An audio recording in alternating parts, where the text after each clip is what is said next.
Hola, muy buenas tardes. El día de hoy vamos a hablar acerca de algunas cuestiones teóricas para poder desarrollar la práctica que se llama función de transferencia y sistemas de primer orden. Vamos a dividir esta sesión en dos, esta sesión de explicación en dos partes. Vamos a ver primero qué hay con la función de transferencia y después vamos a ver específicamente qué sucede con los sistemas de primer orden. ¿Ok? Entonces, vamos a analizar primero la función de transferencia.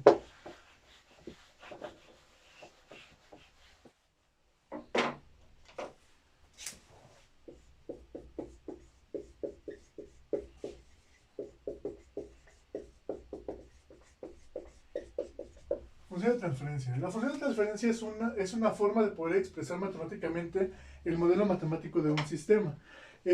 Nada más para poner todo esto en contexto, si nosotros analizamos la respuesta total de un sistema, podemos expresar de la siguiente forma. La respuesta total va a ser igual a la respuesta estado cero más la respuesta entrada cero. La respuesta estado cero, vamos a ponerle estado cero y la respuesta entrada cero. ¿Ok? En donde, ¿cuál es la respuesta estado cero y cuál es la respuesta entrada cero? La respuesta entrada cero es la que vamos a obtener cuando consideramos que la entrada del sistema es igual a cero. Por ejemplo, si consideramos que tenemos un sistema representado por la siguiente ecuación diferencial, en donde tenemos que la entrada del sistema está dada por X y la salida del sistema está dada por Y, si queremos obtener la respuesta estado cero de este sistema, la vamos a obtener de la siguiente forma. Vamos a considerar la derivada de Y más Y igual a cero. Es decir, vamos a considerar que el sistema se encuentra excitado con una entrada igual a cero. En ese sentido, consideramos que la entrada es igual a cero, pero para poder obtener la respuesta entrada cero, las condiciones iniciales tienen que ser diferentes de cero. Si yo no considero las condiciones iniciales diferentes de cero, yo no voy a poder obtener esta respuesta, ¿ok? Entonces, la respuesta, esta se llama respuesta entrada cero, ¿vale? Entonces, la respuesta entrada cero, hago la entrada del sistema igual a cero, obtengo la solución de la ecuación diferencial resultante y lo que me dé como resultado es la respuesta entrada cero. La otra respuesta, la respuesta estado cero, es considerando la misma ecuación diferencial, considerando que tenemos la derivada de y con respecto del tiempo más y igual a x. Para obtener la respuesta estado cero, lo que vamos a considerar de esta ecuación diferencial es que las condiciones iniciales son iguales a cero y en este caso la entrada es la que es diferente de cero. Para este tipo de para este tipo de respuesta, perdón, que es respuesta estado cero, estamos considerando que vamos a considerar, perdón, que la condición inicial es igual a cero, pero vamos a ver cómo el sistema se comporta ante el efecto de una entrada. ¿Ok? Entonces, la suma de la respuesta estado cero, que es esta, más la respuesta entrada cero, que fue la que vimos anteriormente, me da como resultado la respuesta total del sistema. Siempre para cuando nosotros queremos caracterizar la respuesta del sistema para obtener ciertas propiedades, siempre vamos a poder analizar estas respuestas de manera independiente para poder observar qué sucede con el sistema cuando las condiciones iniciales son iguales a cero, pero tengo una entrada que interviene en el comportamiento del sistema, y qué sucede cuando solamente analizo al sistema con base en las condiciones iniciales. Es decir, considero que las condiciones iniciales son diferentes de cero, pero no me interesa ver cómo es el comportamiento del sistema cuando es excitado con una señal externa. Simplemente lo que me interesa saber es cómo se comporta el sistema de manera natural cuando considero que las condiciones iniciales son diferentes de cero. Entonces, dicho esto, lo que vamos a trabajar desde la perspectiva de función de transferencia es lo siguiente. Como habíamos empezado a hablar, la función de transferencia es una forma o es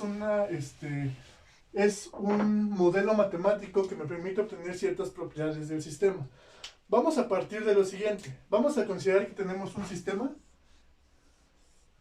sistema sigma, en donde a este sistema sigma nosotros lo vamos a excitar con una entrada x de t, y la salida de este sistema pues es y de t, ¿ok? En donde las propiedades de este sistema es que este sistema es lineal y es invariante. ¿Ok?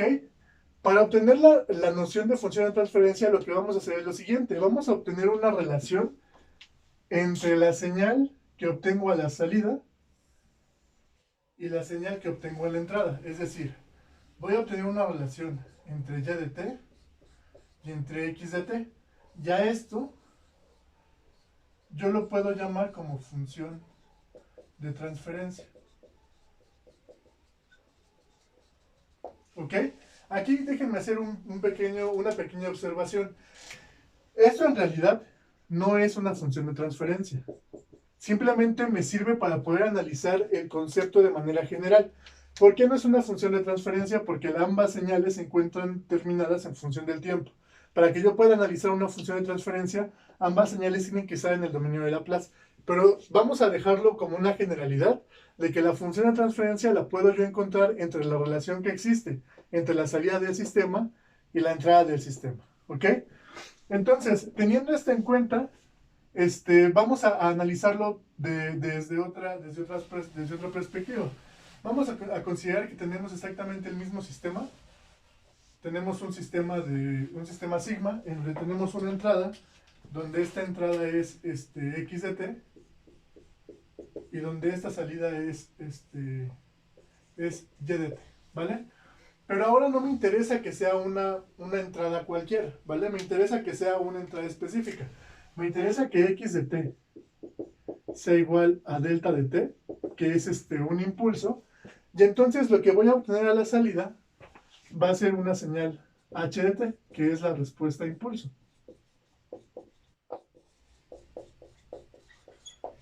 ¿Ok?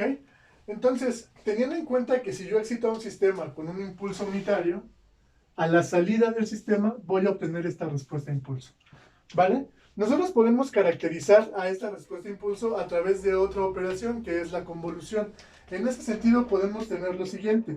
¿Qué pasa si caracterizamos a esta salida y de t en función de la convolución? Es decir, ¿qué pasa si consideramos que y de t es igual a h de t, que es la respuesta a impulso, por la convolución de x de t? Vamos a partir de esta operación.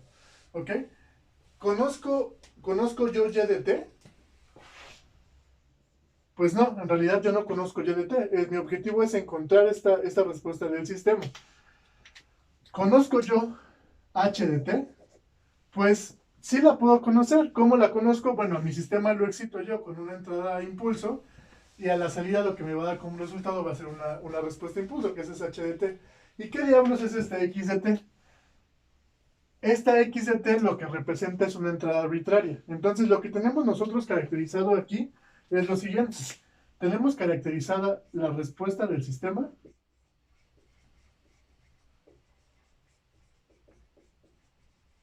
Tenemos caracterizado una entrada arbitraria. Y tenemos caracterizada la respuesta a impulso. ¿Vale? Entonces, lo que me quiere decir esta ecuación es que la respuesta del sistema, la respuesta, perdón, de un sistema, yo la puedo obtener a través de la convolución entre la respuesta a impulso del sistema y una entrada arbitraria, ¿vale? La respuesta, estas características, por ejemplo, de respuesta a escalón y de respuesta a impulso, usualmente dentro de un sistema se conocen. Dentro de las características del sistema, probablemente lo que ustedes puedan conocer de manera general son estas dos respuestas, la respuesta a impulso y la respuesta a escalón. Y con base en eso nosotros podemos obtener la respuesta total del sistema si conocemos la entrada que yo quiera, la entrada que yo quiero analizar. ¿Esto para qué me sirve? Por ejemplo, en dado caso que yo quiero analizar el sistema ante una entrada de diseño, la que sea, pero esta entrada yo sé que puede provocar la inestabilidad de mi sistema. Y en dado caso, si yo lo pruebo en un sistema real, pues el sistema puede llegar a dañarse, o puede algún elemento quemarse. Yo no sé qué pueda pasar cuando mi sistema tienda a ser inestable. Entonces lo que hacemos es probarlo de manera teórica. ¿Cómo lo probamos? Con esto de acá. Yo sé que yo conozco esta entrada, porque es la entrada prueba con la que quiero hacer, o es la entrada de la cual yo quiero obtener la respuesta del sistema. Conozco la respuesta de impulso, sí la conozco, y si no la conozco la puedo inferir. ¿Cómo? Con la entrada, con la señal impulso. Es decir, yo coloco este impulso como entrada de este sistema, y yo sé que el resultado que me va a dar es la respuesta de impulso. Entonces, sí lo conozco, yo conozco la respuesta de impulso. La respuesta, pues, es lo que me interesa saber cómo va a ser el comportamiento del sistema ante esta entrada arbitraria. Lo que hago entonces es hacer la convolución entre la respuesta de impulso del sistema y esta entrada arbitraria. Y de esa forma conocer cuál es la respuesta del sistema, sin necesidad de aplicarlo físicamente al sistema y provocar algún daño en él, ¿vale? Yo no sé si esa entrada o no pueda causar un daño físico en el sistema, pero antes de hacerlo, para conocer cuál va a ser el comportamiento aproximado de esta entrada, cuál va a ser el comportamiento aproximado que voy a obtener si a mi sistema yo lo excito con esta entrada, pues lo pruebo teóricamente con este principio con esta operación de convolución. Ahora es importante algo que lo mencioné muy por arribita hace ratito. Esto solamente es posible para cuando trabajamos con sistemas lineales.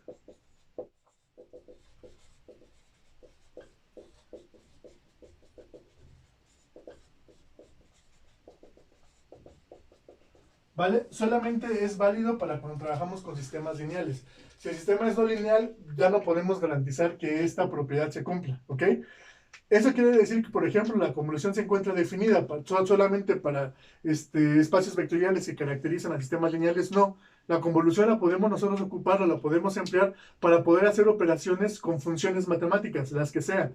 Pero para fines del curso y para fines de análisis de sistemas y señales, vamos a considerar esta propiedad específicamente de los sistemas lineales. Si tengo un sistema lineal, ya ese sistema lineal, a ese sistema lineal obtengo la respuesta de impulso, y a esa respuesta de impulso le hago la convolución con cualquier entrada arbitraria, yo sé que voy a poder encontrar la respuesta del sistema ante esta entrada, ¿vale? Esto es importante porque de aquí partimos para poder encontrar la definición formal de función de transferencia. Conociendo esta propiedad de los sistemas lineales, ¿qué sucede, por ejemplo, si yo a esta operación le aplico la transformada de Fourier? Si yo a esta operación le aplico la transformada de Fourier, lo que me va a quedar es la transformada de Fourier de y de t va a ser igual a la transformada de Fourier, de h de t convolución x de t, ¿vale? Entonces, la transformada de Fourier de y de t yo sé que es y de s, ¿ok? Simplemente estoy trasladando el dominio. Estoy trabajando en el dominio de los reales. Ahora con esa transformación me estoy cambiando al dominio de Fourier, que está representado por esta variable s. Y esto es igual a la transformada de Fourier, a la transformada de Laplace de la convolución. En este sentido, cuando nosotros trabajamos directamente la convolución en el dominio de Laplace, estamos trabajando con el producto de funciones. Es decir, yo sé que si estoy definiendo esta operación convolución en el dominio de los reales para trabajar en el dominio del tiempo, cuando yo transforme esta operación al dominio de Laplace, lo que voy a obtener es lo siguiente. Voy a obtener el producto de la primera función transformada en el dominio de Laplace por el producto de la segunda función de esta operación convolución en el dominio de Laplace. Es decir, estoy transformando una operación que es una ecuación integral, porque acuérdense que la convolución se encuentra definida a través de una integral, a una operación algebraica entre dos polinomios, ¿ok? Entonces, lo que vamos a hacer a partir de esto, una vez que ya transformamos en el dominio de Laplace esta operación convolución, lo que me queda como resultado es esto de aquí, ¿ok? Entonces, ¿qué vamos a hacer? A partir de esto vamos a definir qué es la función de transferencia. Y lo que vamos a encontrar como resultado es algo bien interesante. Si nosotros establecemos la relación entrada-salida de la que hablamos al inicio, lo que vamos a obtener es lo siguiente. Vamos a obtener que h de s, que es mi respuesta a impulso en el dominio de Laplace, es igual a la respuesta de mi entrada transformada en Laplace, de mi salida, perdón, transformada en Laplace, entre la respuesta de mi entrada transformada en Laplace. Y esto de aquí esta relación entrada-salida en el dominio de Laplace es la función de transferencia, ¿ok? Entonces, de aquí podemos sacar varias cosas que son interesantes. ¿Qué es esta HDS? De acuerdo a lo que vimos allá arriba y a lo que vimos anteriormente. Pues esta HDS es la respuesta a impulso del sistema.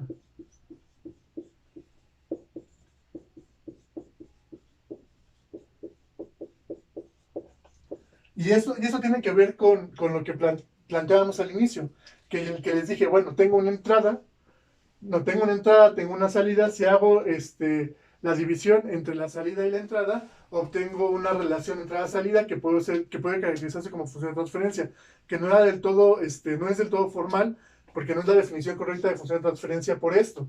Porque ¿de dónde viene la definición de función de transferencia? Bueno, la definición de función de transferencia viene de esta operación de convolución, ¿vale? Entonces, si se dan cuenta de la ecuación original, que tengo que y de t igual a h de t convolución x de t, de esta ecuación yo no puedo obtener una relación directa entrada-salida, es decir, yo no puedo decir que y de t entre x de t es igual a h de t. Yo no puedo decir eso porque tengo definido aquí al operador convolución, ¿vale? Por eso les comentaba que era una forma de aproximarnos al concepto de función de transferencia, que es una relación entrada-salida, pero no es precisamente la definición de función de transferencia, porque la definición de función de transferencia parte de que la función de transferencia, además de caracterizar esa relación entrada-salida, caracteriza a la respuesta impulso del sistema.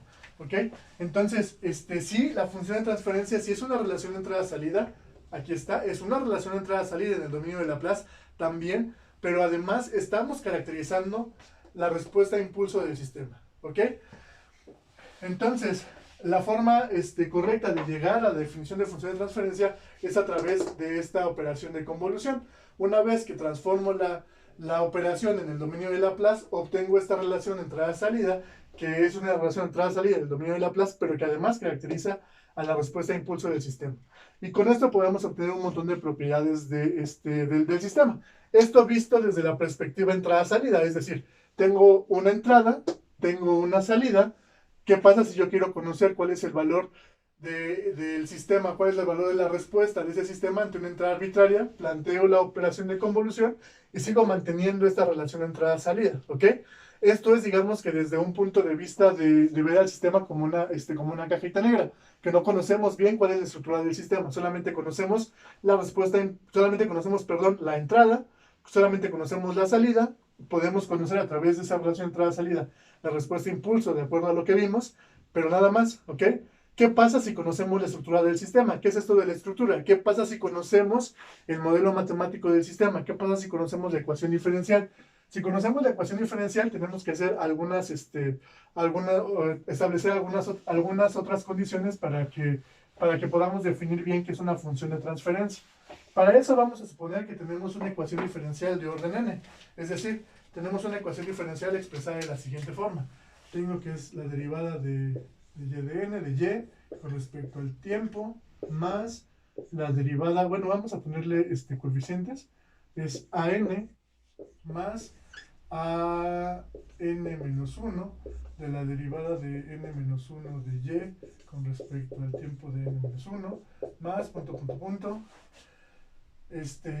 más a 2 de la segunda derivada de y con respecto del tiempo, más a 1 de la derivada de y con respecto del tiempo. Ya no le va a caber el espacio. Déjenme lo reacomodo, ¿vale? Para que se pueda ver todo en una sola línea.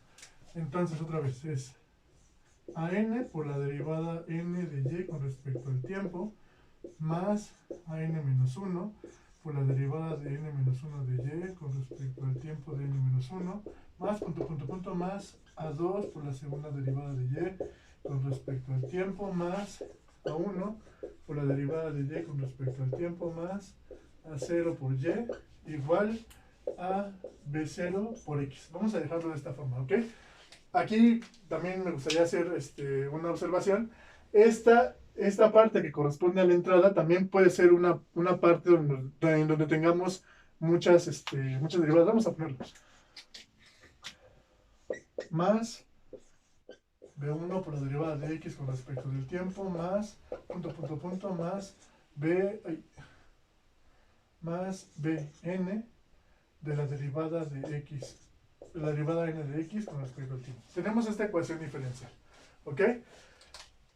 En la aproximación anterior conocíamos la relación de entrada-salida directamente de la estructura, directamente del sistema. No sabíamos cuál era la estructura del sistema, pero podemos hacer ese análisis que les digo que es como de tipo caja negra. Solamente conozco algunas partes, generalmente la entrada y la salida, y con base en eso hago algunas operaciones para poder llegar a una representación en el sistema.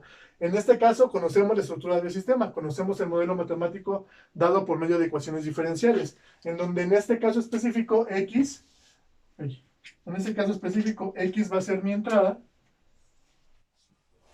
y Y va a ser mi salida, ¿ok? Entonces, lo que vamos a hacer es aproximar o vamos a tratar de llevar ese modelo matemático a una representación por medio de función de transferencia. Para eso lo que vamos a hacer es aplicar a transformar el Laplace de esta ecuación diferencial. Y lo que me queda pues es lo siguiente, me va a quedar a n por s a la n de y de s menos, pero acuérdense que para la transformada de Laplace de una ecuación diferencial o en este caso, una parte de la ecuación diferencial, tenemos que considerar las condiciones iniciales.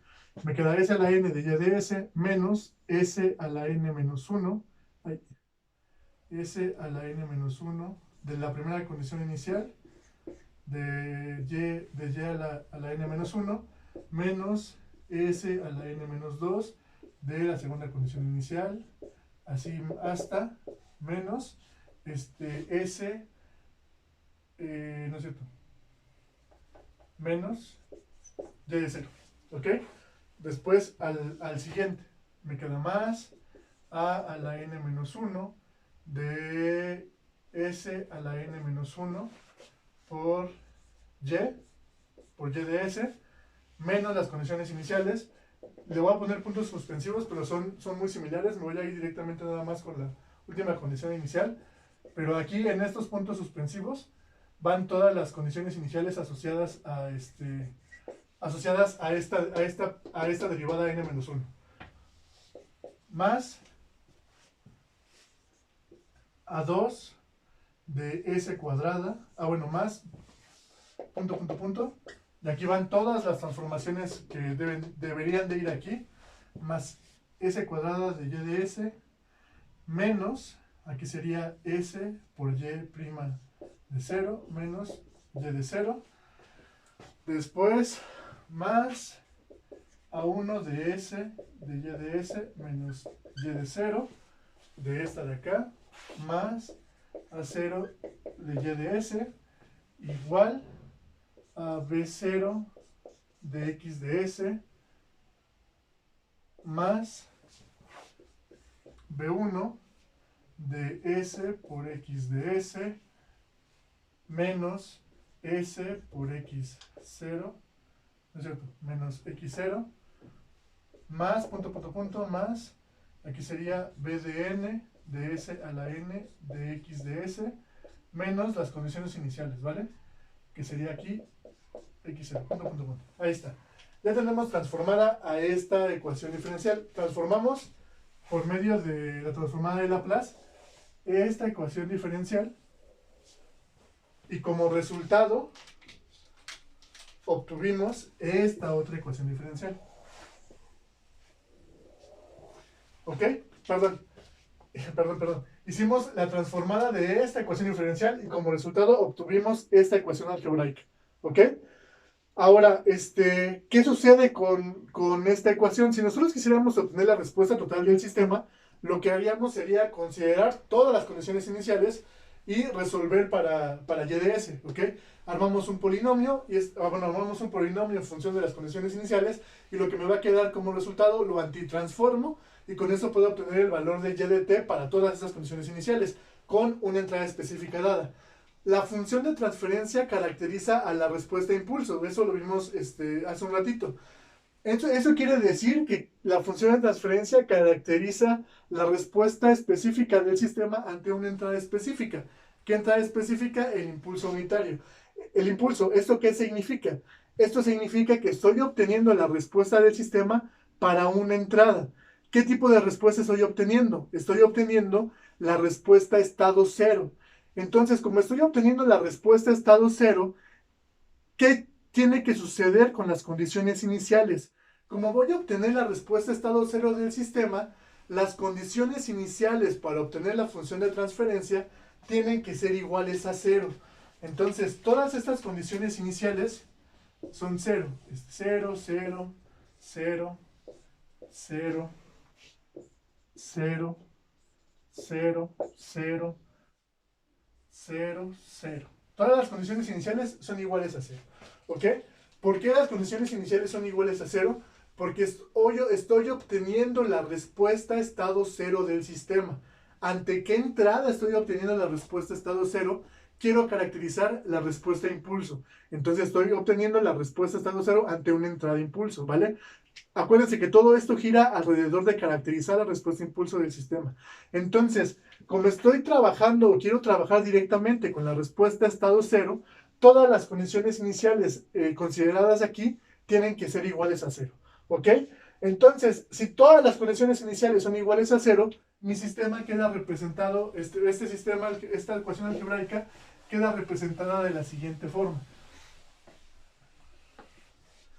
Queda representado así. Me va a quedar AN por S de N por Y de S menos, no más, AN-1 por SN-1 por Y de S más, más A2 por S cuadrada por Y de S más A1 por S por Y de S más A0 por Y de S igual a la entrada B0 por X de S más B1 por SX de S más, más más S de N, no, más B de N, de S de N, de N, por XS, ¿ok? Me queda representada de esta forma. Todas las condiciones iniciales son iguales a 0. Aquí, esto es un error bien común que se llega a cometer. Cuando ustedes les piden, saquen la función de transferencia de un sistema y les dan la ecuación diferencial y les dicen, considere que la entrada es x de t, ¿no? Les dan la entrada es x de t y tiene esta forma matemática. Les dan la ecuación diferencial, les dan la entrada en el tiempo. Lo que hacen directamente es obtener la transformación por medio de Laplace, que obtienen la transformación de la ecuación diferencial y obtienen la transformación de la entrada. Y sacan una relación medio extraña entre lo que ustedes consideran que es entrada y lo que ustedes consideran que es salida, y obtienen una función de transferencia que no es función de transferencia. Porque acuérdense que estamos caracterizando, ¿por qué no es una función de transferencia? Lo que acaban de hacer. No es una función de transferencia porque estamos caracterizando a la respuesta a impulso, ¿vale? Si a ustedes les dan una ecuación diferencial y les definen una entrada y les piden que calculen la función de transferencia, esa entrada ustedes no la tienen que tomar en cuenta, porque la respuesta que quieren obtener es la respuesta a impulso. Entonces simplemente lo que tienen que hacer es obtener la representación de la transformada de Laplace de la ecuación diferencial considerando una entrada arbitraria, obtienen la relación entrada-salida y con eso ya obtienen ustedes la función de transferencia. Si les dicen que obtengan la respuesta de un sistema ante cierta entrada, pues entonces ahí podrían ocupar el método que ustedes quieran, dependiendo de la ecuación diferencial que les pongan. Pueden transformar por Laplace, considerar todas las condiciones iniciales, considerar la entrada específica y con eso ustedes obtendrían la respuesta total del sistema. Para obtener la función de transferencia no necesitamos la respuesta total del sistema, necesitamos la respuesta estado cero. La respuesta estado cero considera que las condiciones iniciales son iguales a 0, por eso obtenemos una representación como esta, ¿ok? Cuando vayan a obtener función de transferencia, tiene que considerar condiciones iniciales iguales a 0, porque estamos caracterizando la respuesta estado cero del sistema, ¿vale? Entonces, ya teniendo esto en cuenta, lo que vamos a hacer es lo siguiente. Vamos a considerar que tenemos esta ecuación algebraica, vamos a factorizarla para poder obtener la relación de entrada-salida que queremos obtener. Entonces lo que me va a quedar es AN de SN más AN a la menos 1 de S de N a la menos 1 más más A2 de S cuadrada más A2 de S cuadrada más A1 de S más A0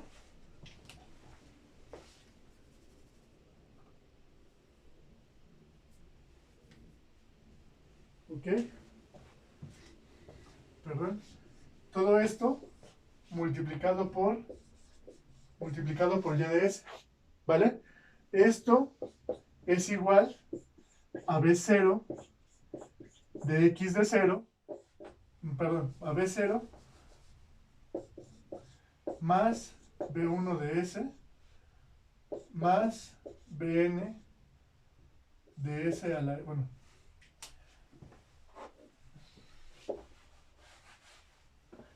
es B0 más B1 de S más más Bn de S a la N, todo esto multiplicado por X de S, ¿ok? Después simplemente vamos a obtener la relación entrada-salida, la relación salida-entrada, Y de S entre X de S, y a lo que nos lleva es a lo siguiente. Nos lleva a que la relación Y de S entre X de S es igual a lo siguiente. ¿Qué es lo que va a pasar? Esto lo voy a pasar dividiendo para acá, y esto lo voy a pasar dividiendo para acá. Entonces lo que me queda, de acuerdo a esta relación, es B0 más B1 de S más más B de N de S a la N, ¿vale?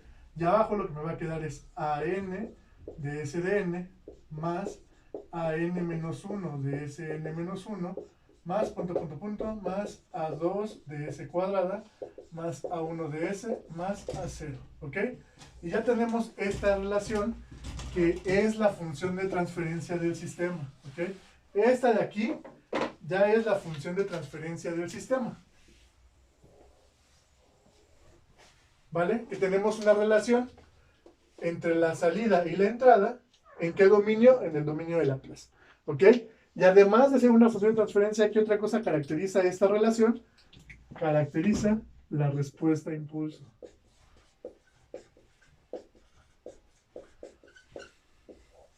La respuesta a impulso, ¿ok? Entonces ya tenemos caracterizada a la función de transferencia, ahora vista desde el punto de vista de ecuaciones diferenciales. Tenemos el modelo matemático, hacemos las transformaciones y obtenemos la relación de entrada-salida que necesitábamos, ¿ok? Ahora, ya tenemos la función de transferencia, ya entendimos de manera general qué es, cómo llegar a la función de transferencia, tanto desde un enfoque entrada-salida como desde un enfoque representado en ecuaciones diferenciales. ¿Qué podemos hacer con la función de transferencia?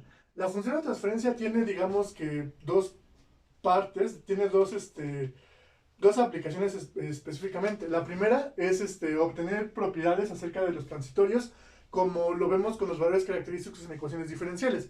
Tenemos un valor característico y con base en ese valor característico podemos caracterizar los transitorios. La segunda es determinar la estabilidad del sistema. Si nosotros analizamos ciertas cosas de esta función de transferencia, podemos saber si el sistema es estable o no. Esas cosas tienen que ver con las raíces de estos polinomios.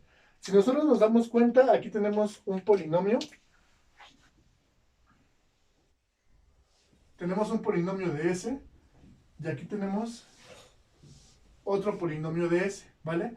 En donde yo puedo obtener las raíces de este polinomio. Con base en estos dos polinomios de ejemplo, ¿cuántas raíces voy a tener aquí? Pues voy a tener n raíces porque tengo el orden del polinomio es n. ¿Y cuántos voy a tener acá? Pues también voy a tener n raíces. A estas raíces, a las raíces de este polinomio, se le conoce como ceros. Y a las raíces de este polinomio se le conoce como polos, ¿vale? Y es simplemente por lo siguiente. ¿Qué sucede, por ejemplo, si yo a las raíces de este polinomio, ¿qué sucede, por ejemplo, si yo sustituyo las raíces de este polinomio? Si sustituyo yo las raíces de este polinomio, lo que va a suceder con la función de transferencia es que se va a hacer cero. Entonces, los ceros son las raíces de la función de transferencia que hacen que mi función de transferencia se haga cero. Si yo las raíces de este polinomio las sustituyo en este polinomio, este polinomio se hace cero, por lo tanto toda la función de transferencia se hace cero.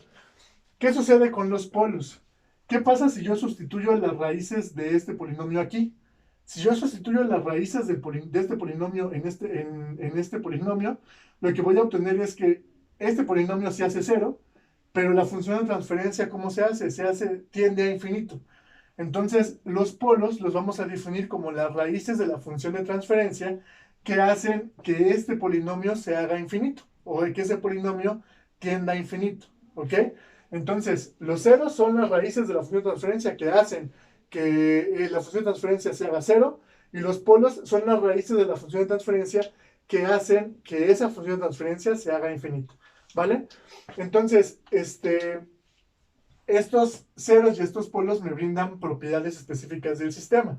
Específicamente vamos a hablar de los polos, ¿ok? Los polos me van a poder caracterizar la estabilidad que va a tener el sistema. Entonces, si yo veo a ¿cómo se llama? Si yo veo este polinomio, yo sé que las raíces se encuentran, o las raíces viven en el conjunto de los complejos. Yo sé que S la puedo yo expresar a través de S más J omega. Este es el valor que toma S. Ese es el valor que tomarían las raíces, en donde sigma es una parte real y en donde omega, J omega es una parte imaginaria. Entonces, tanto los ceros como los polos, yo los puedo ubicar en el plano de Argand, en el plano complejo. Entonces, teniendo esto en cuenta y esta misma función de transferencia, yo puedo considerar que los polos y los ceros los puedo representar de manera gráfica en el plano complejo. Entonces vamos a considerar que tenemos aquí nuestro plano complejo, en donde aquí es el eje de los reales, este es el eje de los imaginarios, y en donde aquí yo puedo ubicar las raíces de estos polinomios. ¿Cómo voy a saber yo que unos polinomios son polos y cómo voy a saber yo que unos polinomios son ceros? Los polos los voy a ubicar dentro del plano como taches o con tachecitos. Si yo veo un tache dentro del plano complejo, ese tache significa que ahí hay un polo, ¿vale? ¿Cómo voy a identificar yo a los ceros? Con circulitos. Si yo veo un cero, si yo veo, perdón, un circulito en el plano complejo, significa que ahí está ubicado un cero. Si hay un circulito, significa que es una raíz de la función de transferencia que hace que esa función de transferencia se haga cero. Y si ve un tachecito, es decir, que es la raíz de la función de transferencia que hace que esa función de transferencia tienda a infinito. ¿Ok? Entonces ya tengo caracterizados a los ceros, ya tengo caracterizados a los polos dentro del plano complejo.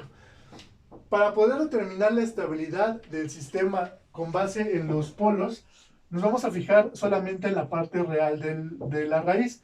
Es decir, ¿se acuerdan que S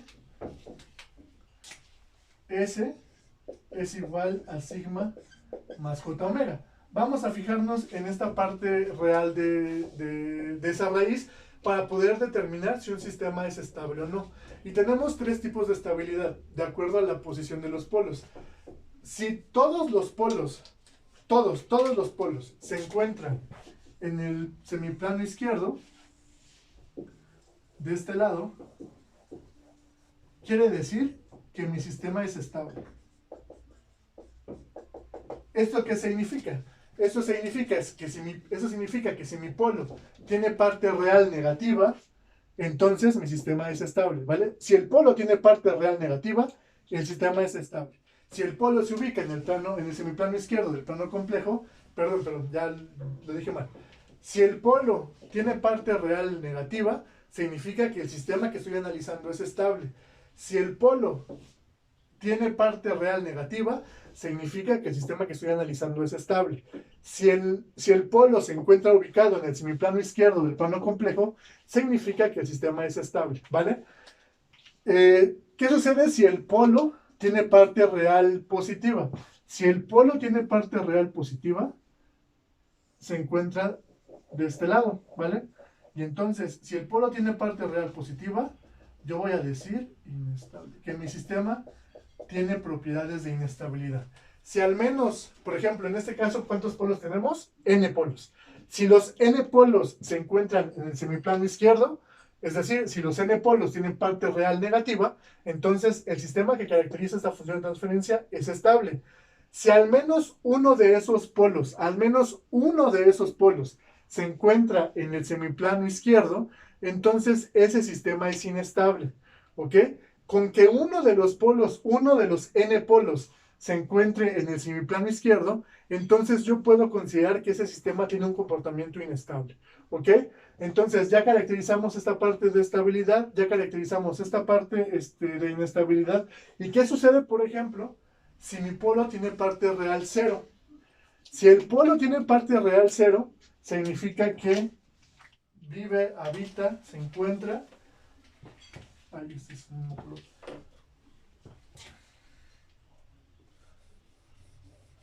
Se encuentra sobre el eje imaginario.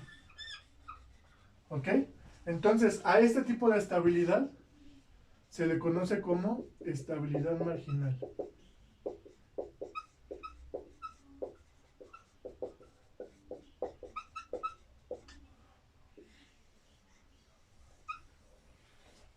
¿Ok? Mi sistema tiene propiedades de estabilidad marginal. O sea, no podemos caracterizarlo como un sistema estable y no podemos caracterizarlo como un sistema inestable desde este criterio, ¿vale? Es marginalmente estable. Ahora, ¿cuál es la definición de estabilidad que estamos nosotros hablando? Porque dijimos, bueno, si están en el semiplano izquierdo es estable. Si están en el semiplano derecho es inestable. Si están sobre el eje imaginario es marginalmente estable. Pero ¿cuál es la definición de estabilidad que estamos considerando? Y la definición de estabilidad que estamos considerando es la siguiente. Voy a borrar de acá arriba. La definición de estabilidad que estamos considerando es la siguiente.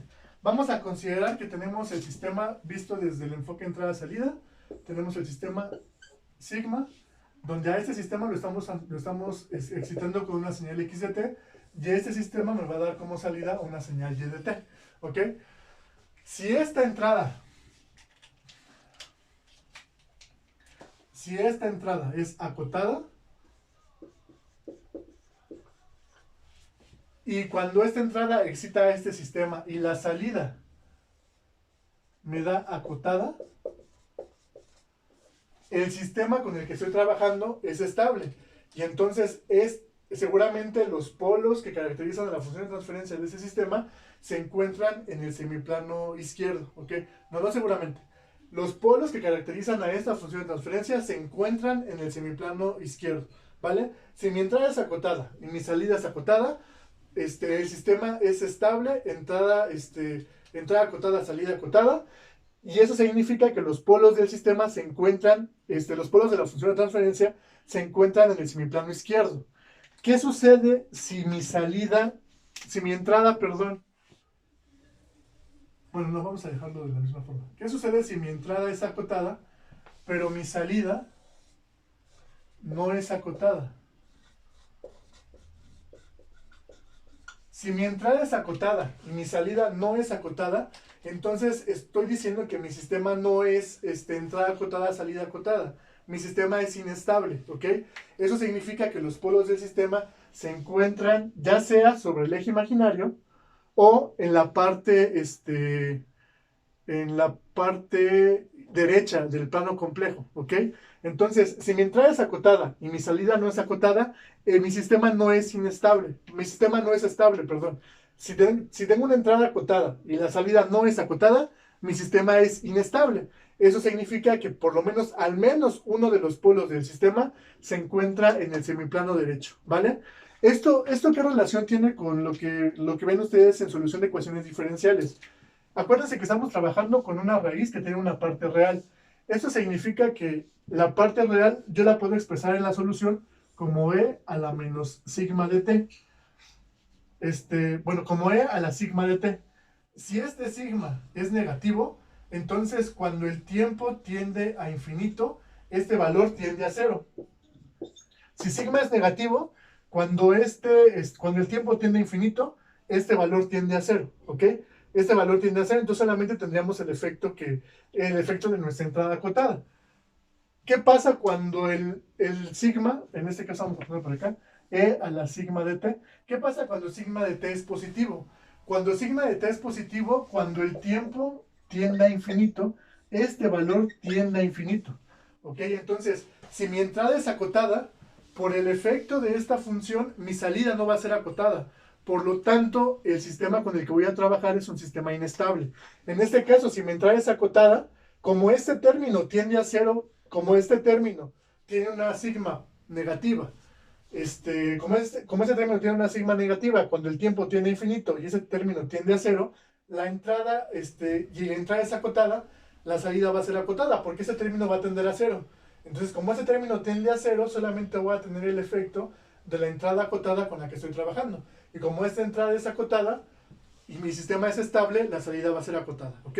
Pero tiene que ver con esta función exponencial. Como estamos trabajando solamente o estamos caracterizando a las regiones de estabilidad con esta parte real, entonces si el sigma es negativo, esta función va a tender a cero cuando el tiempo tenga infinito. Si el sigma es positivo, esta función va a tender a infinito cuando el tiempo tenga infinito.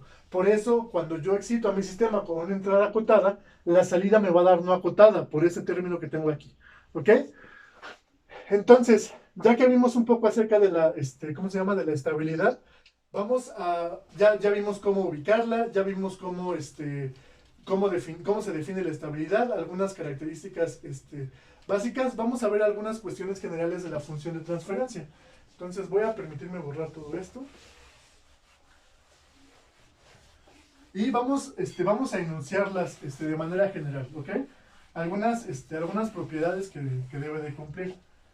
Primero vamos a hablar acerca de la ganancia de la función de transferencia.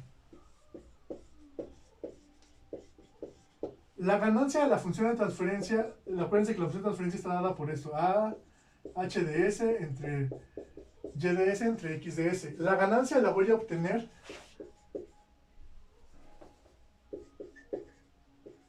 cuando sustituya la función de transferencia s por 0. Entonces, h de 0 me va a dar como resultado y de 0 entre x de 0, y así yo voy a poder definir la ganancia de la función de transferencia.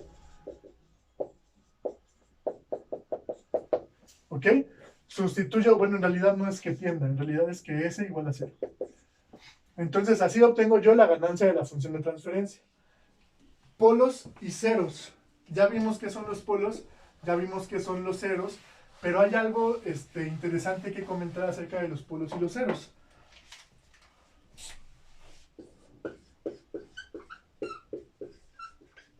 Polos y ceros. Vamos a considerar que tenemos la siguiente función, h de s igual a y de s entre x de s. Yo sé que tiene, las raíces de son ceros, las raíces de son polos.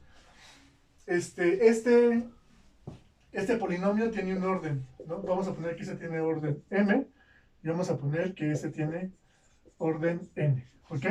Siempre para que el sistema sea implementable, n tiene que ser mayor o igual que m, ¿ok?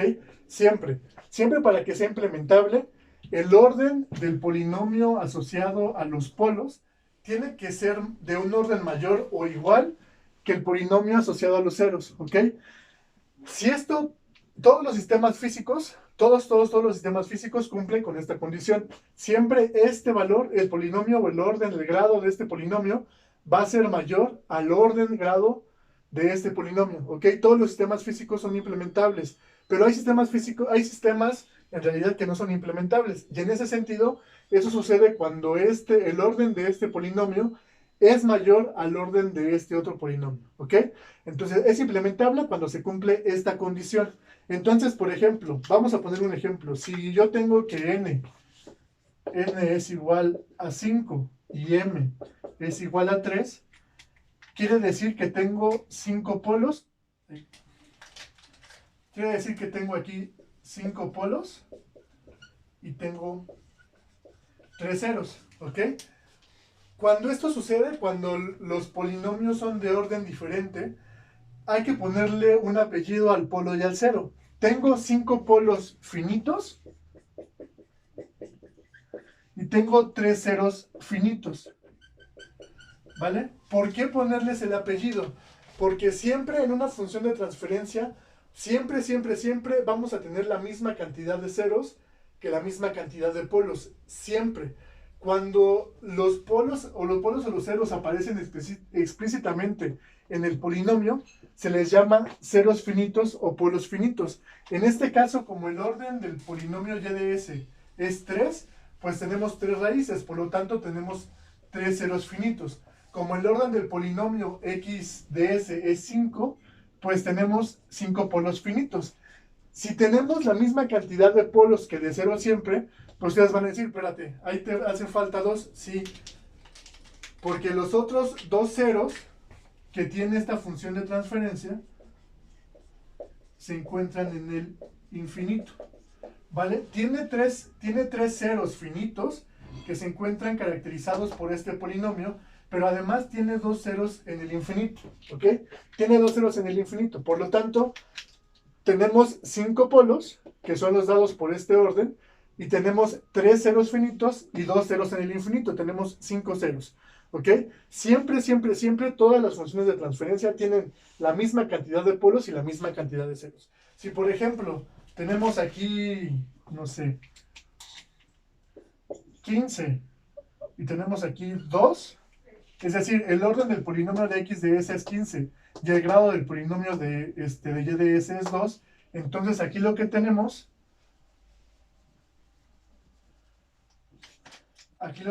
son 15 polos finitos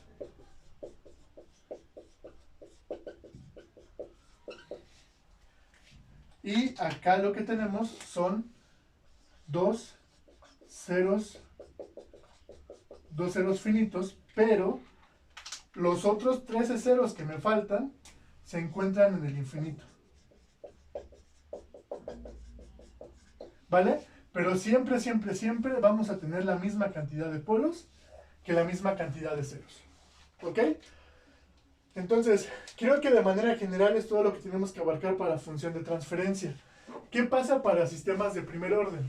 Para sistemas de primer orden, lo que vamos a hacer pues, es encontrar una ecuación diferencial que defina los sistemas de primer orden, que en este caso es una ecuación diferencial de orden 1. En este caso yo tengo que A1 por la derivada de y con respecto del tiempo más A0 por y es igual a B0 por x. Esta ecuación diferencial es una ecuación diferencial de primer orden, por lo tanto caracteriza un sistema de primer orden, en donde este sistema de primer orden tiene coeficientes que son constantes, por lo tanto es un sistema invariante. ¿Ok? ¿Qué pasa si yo obtengo la función de transferencia de esto?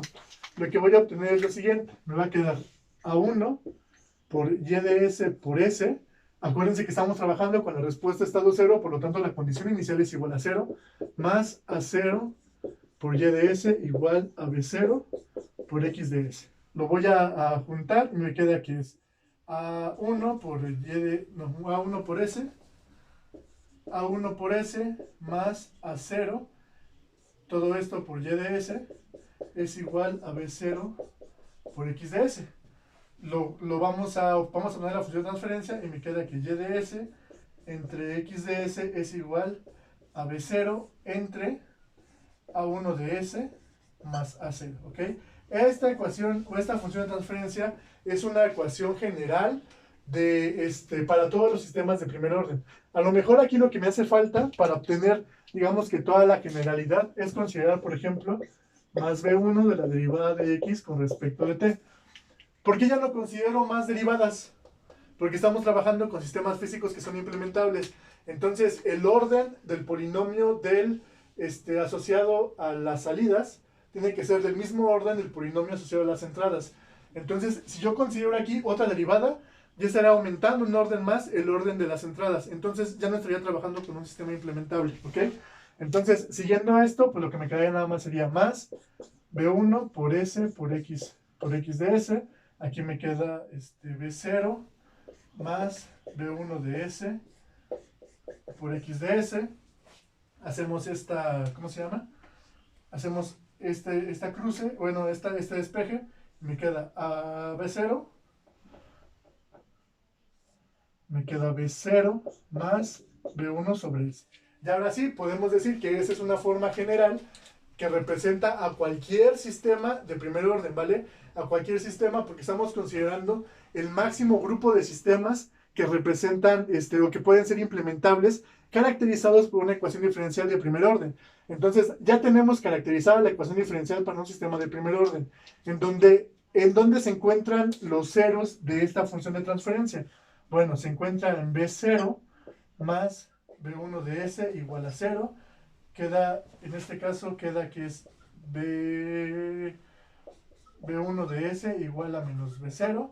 Y S es igual a menos B0 entre B1, ¿ok? Ahí está. Ahora, ¿cómo quedan los polos? En este caso queda...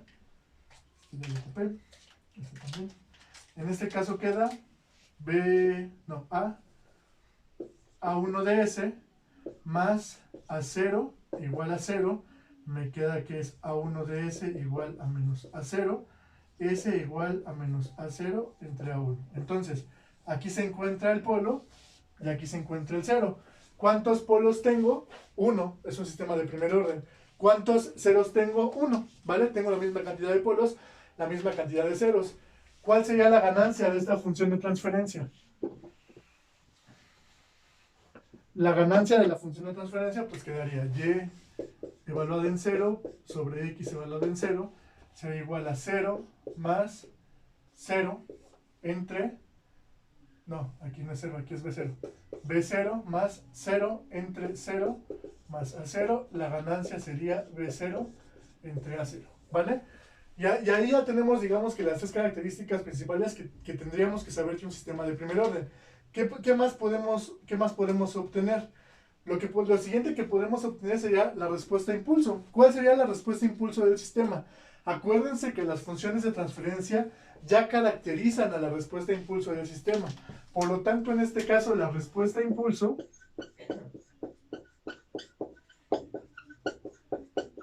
se encuentra caracterizada directamente por esta función de transferencia. Entonces, si yo obtengo la función de transferencia inversa de B0 más B1 entre S entre A1 de S más A0, con esto yo obtengo directamente la respuesta a impulso del sistema, ¿ok?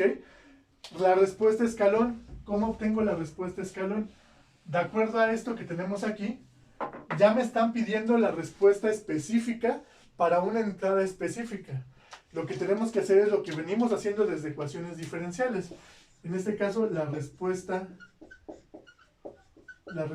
escalón está dada por esa función de transferencia, que en este caso sería, bueno, vamos a ponerlo de manera general, y de s va a ser igual a h de s, que es mi respuesta a impulso, por x de s, en donde si estoy buscando la respuesta escalón, ¿cuánto tiene que ser x de s? La transformada de Laplace de un escalón.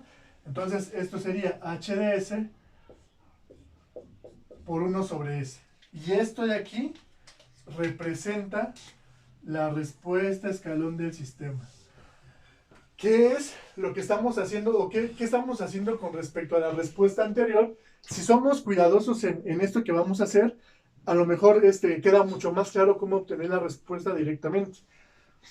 Yo obtengo la respuesta a impulso del sistema, que es esto, saco la transformada en el tiempo y me da una respuesta, ¿ok? La antitransformada, perdón, y me da una respuesta. Después me piden la respuesta escalón. Si se dan cuenta, lo que estamos haciendo aquí se está multiplicando 1 entre s por h de s. Pero en el contexto de Laplace, esto aquí es igual. Si transformamos esto en el dominio de Laplace, lo antitransformamos al dominio del tiempo, lo que me va a quedar es la integral de h de t. ¿Ok? Este 1 entre s por h de s, físicamente, matemáticamente lo que significa en la transformada de Laplace es la integral de h de t. Entonces, si yo obtengo la respuesta a impulso, o yo tengo la respuesta a impulso, e integro esa respuesta a impulso, lo que voy a obtener va a ser la respuesta escalón. ¿Qué pasa si integro la respuesta escalón? Si integro la respuesta escalón, estaría encontrando la respuesta rampa. ¿Ok? Entonces, si nosotros conocemos la respuesta a impulso, podemos conocer las respuestas del sistema de primer orden, o en general de cualquier sistema, ante las diferentes señales singulares, ¿ok? Y también para abajo, si yo conozco la respuesta rampa de un sistema y la derivo, estoy obteniendo la respuesta escalón. Si derivo la respuesta escalón, estoy obteniendo la respuesta impulso, ¿ok? Entonces, son algunas cuestiones que a veces se nos olvida cuando estamos presionados tratando de resolver un examen, pero que a veces son muy útiles para encontrar estas cuestiones teóricas que deben de salir muy, muy sencillas, ¿ok? Entonces, ya tenemos, digamos, que caracterizada toda la respuesta impulso. Para finalizar, déjenme les platico acerca de dos teoremas que son bien útiles para cuando trabajamos directamente con respuesta de sistemas dinámicos. En realidad puede ser respuesta de sistemas dinámicos de cualquier sistema, pero en la práctica va a estar enfocado directamente a sistemas de primer orden. Solamente los voy a plantear para que podamos profundizar un poco cuando estemos realizando la práctica, ¿ok? Estos teoremas son teoremas que estoy seguro que ustedes ya vieron en sus clases de ecuaciones diferenciales y son prácticamente dos teoremas. El primero es el teorema del valor final, que sirve para caracterizar cuál va a ser el valor final al que va a llegar el sistema cuando lo excito con una o con otra entrada. Y lo que me dice es lo siguiente: como vamos a aproximarnos a esos valores, pues me dice que el límite cuando el tiempo tiende a infinito de y de t, porque quiero saber cuál es el valor final de esta respuesta y de t. Yo lo puedo resolver en el dominio de Laplace, y lo que me dice es lo siguiente: va a ser igual al límite de cuando s va a tender a 0 de s por y de s. ¿Ok? Entonces, esta y de s, si lo recordamos directamente del teorema de convolución y si lo recordamos de función de transferencia, y de s es igual a h de s por x de s. Entonces, si lo vemos de esta forma, va a ser el límite de cuando el tiempo tiende a infinito de y de t, va a ser igual al límite de cuando s tiende a 0 de s por y de s, pero expresado de esta forma. En este caso es h de s por x de s, en donde ¿qué es h de s? La respuesta a impulso, que es, además de la respuesta a impulso, que es, pues, la función de transferencia. ¿Qué es x de s? La entrada arbitraria, la transformada de Laplace de la entrada arbitraria. Entonces, con esto podemos encontrar el valor final de un sistema excitado con una entrada arbitraria. ¿Qué pasa, por ejemplo, si a mí se me ocurre ahorita, bueno, a ver, ¿qué pasa si este x de s es la entrada de escalón? Me va a quedar que el límite de cuando el tiempo tenga infinito de y de t es igual al límite de cuando s tiende a 0 de s de h de s por 1 entre s. Este se va a cancelar con este y lo que me queda es el límite cuando s tiende a 0 de la función de transferencia. ¿Vale? ¿Ok? Va. Entonces, ya tenemos caracterizado esto. Creo que no lo mencioné, creo que es importante mencionarlo. Pero, por ejemplo, la transformada de Laplace del impulso unitario es 1. La transformada de Laplace del escalón es 1 sobre s. La transformada de Laplace de la rampa es 1 entre s cuadrada. ¿Vale? Y ya está nada más para que lo tengan presente. Y el segundo teorema, pues es el teorema del valor inicial.